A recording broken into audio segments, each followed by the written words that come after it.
Facebook, depending on where you are throughout the world.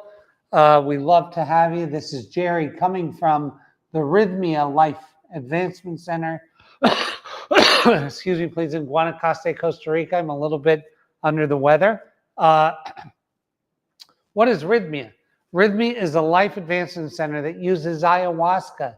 It uses farm-to-table organic food, metaphysical teachings, yoga, breathwork, meditation, programmed classes, the Dead Sea Cleanse, to bring about this beautiful transformation in a single week. And how good are we at it? Well, 2,500 TripAdvisor 5-star reviews. We have had 16,000 people through the doors, and a new number, 98.00% of them, as of this morning, say that they had a life-changing miracle during their stay. Better yet, at 6 months, they receive an additional survey. 90.22% say that this was the week that changed their life, changed their whole life. Fact, right? Because of how cool it is, we have an amazing board of directors. Michael Bernard Beckwith from the Agape Spiritual Center. Martin Luther King III, the son of Martin Luther King. Jack Canfield, the Guinness Book World Record holding author, who happens to be here this week at Rythmia. We have Cesar Millan, the dog whisperer. We have Kelly Slater, the goat surfer. We have Earl Koski. We have Tony Coe from the Forbes 100. I mean, this board is a true who's who. Ron White, the funniest man to ever enter Rythmia. And every week we get athletes and actors and actresses, musicians, artists, billionaires, and people just like you and me come here to have this thing happen to them. And this thing is a soul merger. What is the deal with the soul merger? Well, sometime between when you're conceived and about 5 years old, something happens to your life and you split or fragment from your true essence and you become someone else to deal with life.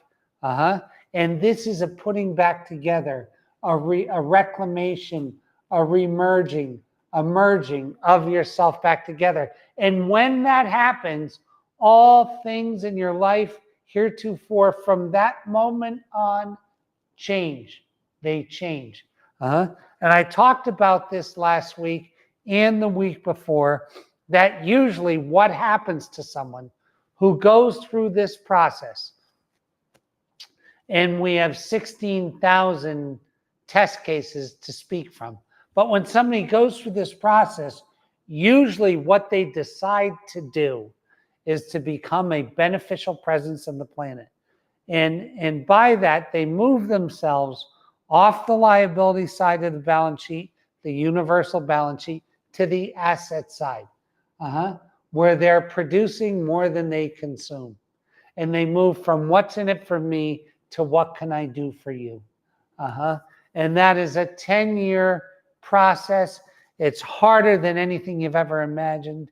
It was going to bear more fruit than you could ever believe.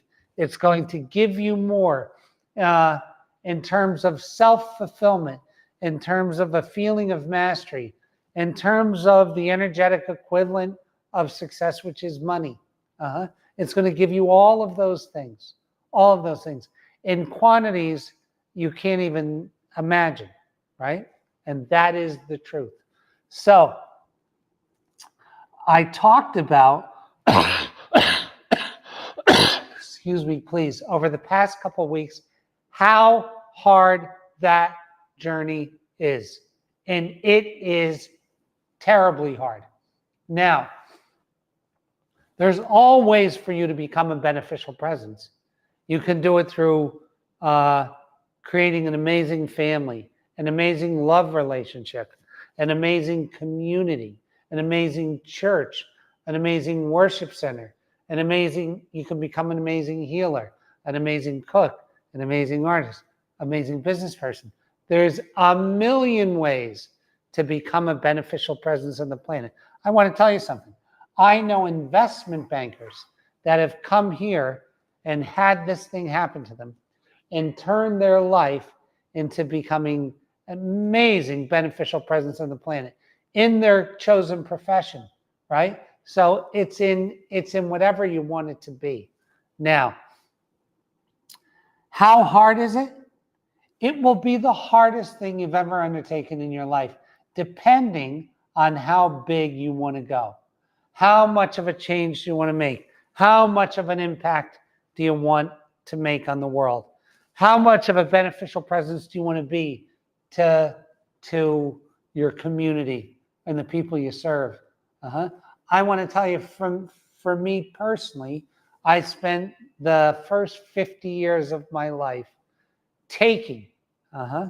And once I decided I want to give, I didn't want any end to my giving. I've only done one of these so far, one rythmia, but by the time I pass, I hope that there's 50 of them. I hope like that the sky is the limit, right? That the greatness and the bigness of an idea comes to fruition. Now, you will notice a lot of people who go through the rythmia process wind up getting a tattoo or a piece of jewelry or a shirt or like a tattoo with this thing, this ankh on it. What is an ankh? An ankh is an Egyptian symbol, but it's the unified you. It is the merged you. It's the symbol of life, but it's the merged you. Now, I want to tell you something. For the longest time when I was a Catholic, I wore a crucifix, and I wore a St. Anthony's medal, and I wore other saints' medals, and I wore them for protection.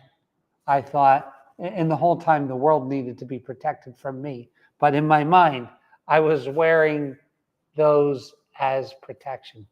And I learned so much about this process. The ankh isn't something you earn. It's something you live up to.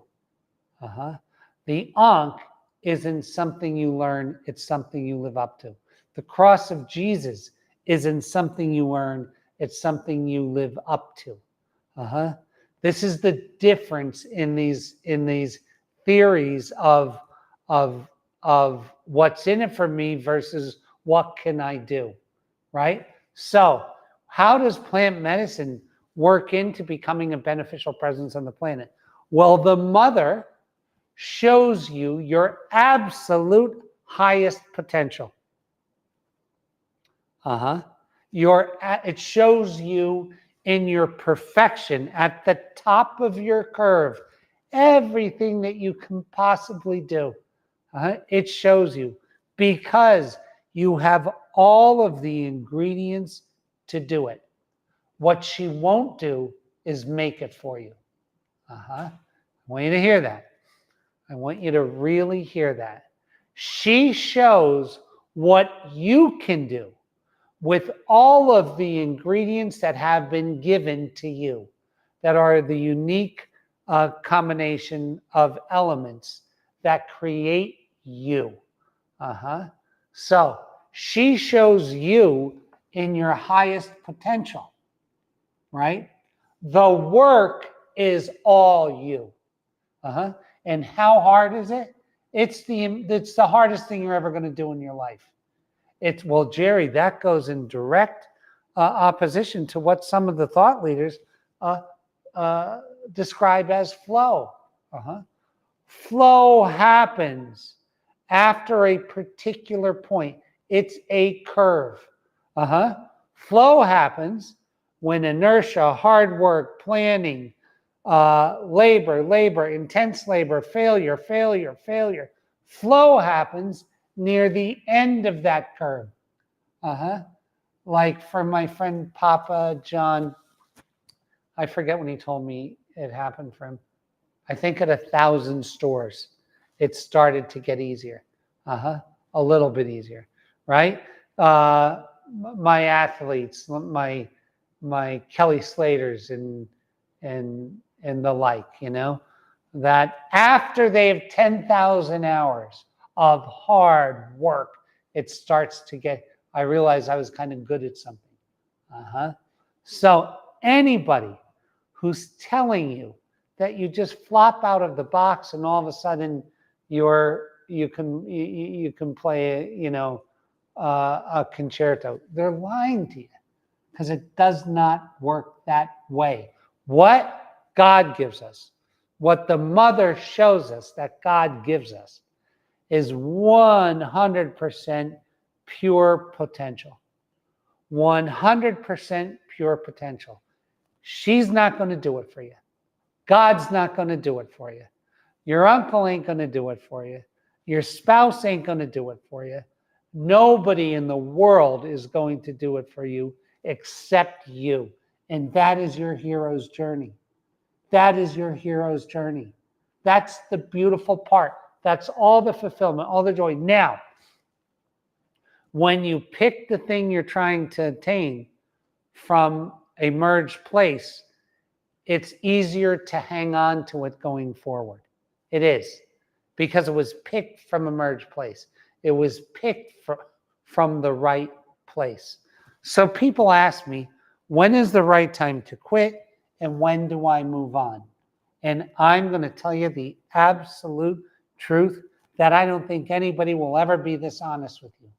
If you're giving everything you have to this thing, every single inch of energy, of labor, of intensity, of repetition, of consistency, of when you're giving, of money, of every asset, every resource, when you're giving it all, never quit. Because yours is the gift and everything that's in it. Because if you're that person who's giving it all, you will not be denied. You will not be denied. If you're going to give it all and you've made a decision to give it all until it kills you, you're going to win. You're going to get the quan, the whole thing. And what does the whole thing look like? It looks like a waterfall of, you only have a cup, and a waterfall of goodness is coming to you in the form of contentment, satisfaction, money, helping others. It's all coming to you. And if you're giving less than everything, now is the time to quit.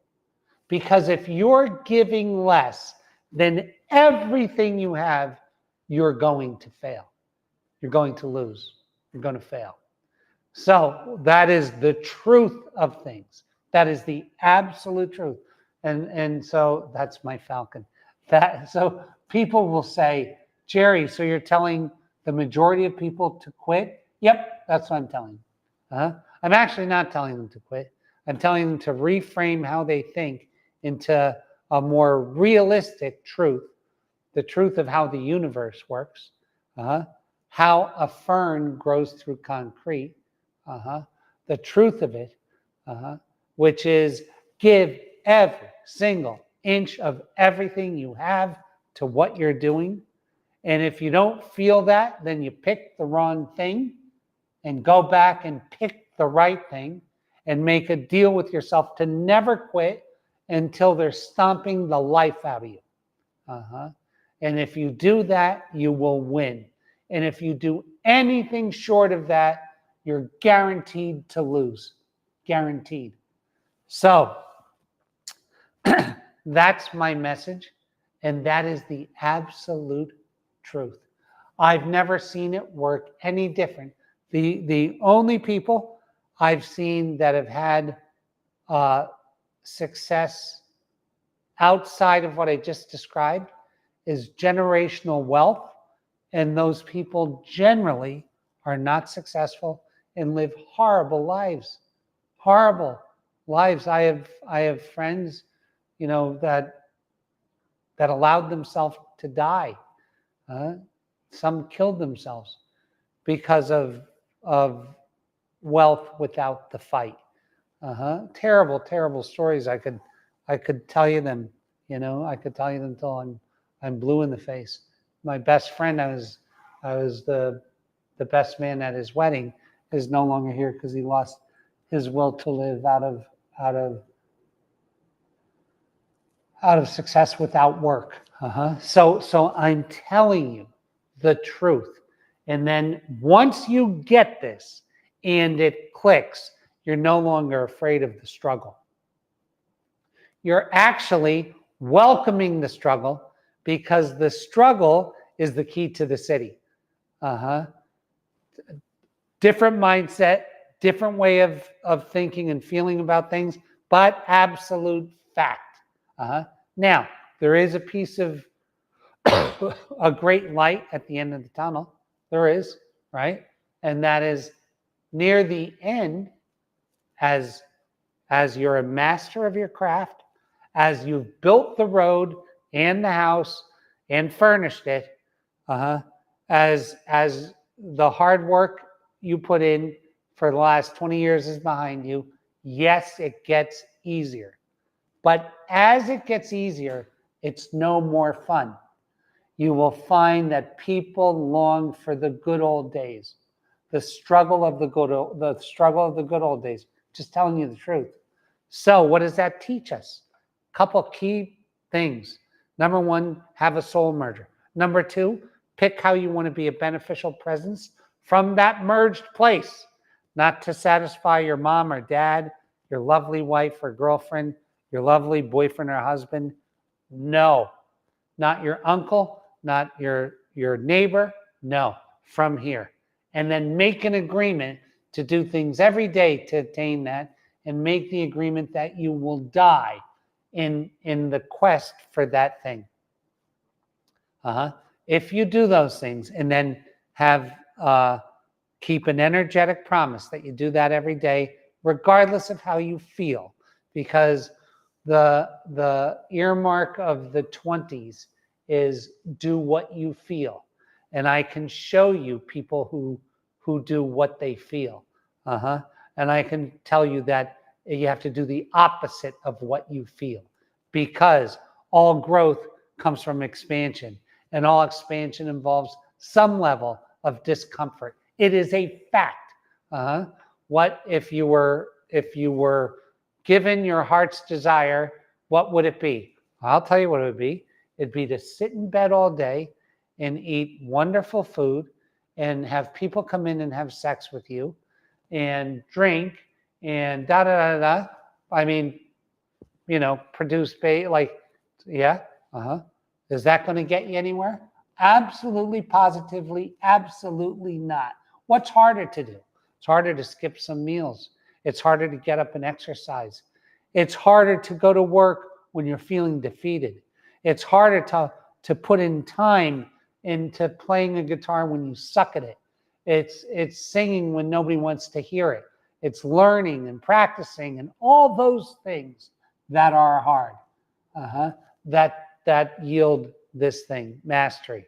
And at the end of the 10 years, at the end of the 10,000 hours, sometime between the 7th year and the 13th year, when the corner gets turned and stuff starts getting super easier, you're going to look back at those times and you're going to miss them, the struggles. You are. Conversely, if you never do it, if you quit because you just didn't have it in you, you will look back always in your life with regret. Always. I wish I worked harder. I wish I did this better. I wish I fought harder. I wish I didn't quit. Always. So know what you're up against. Be honest with yourself. Be honest with yourself. And if you are, there's only really one choice, and that's to go all in. That's the truth. So that's my message for you today. Until next week, God keep you, God bless you, God hold you, and be awake, be aware, and start telling yourself the truth. See you next week.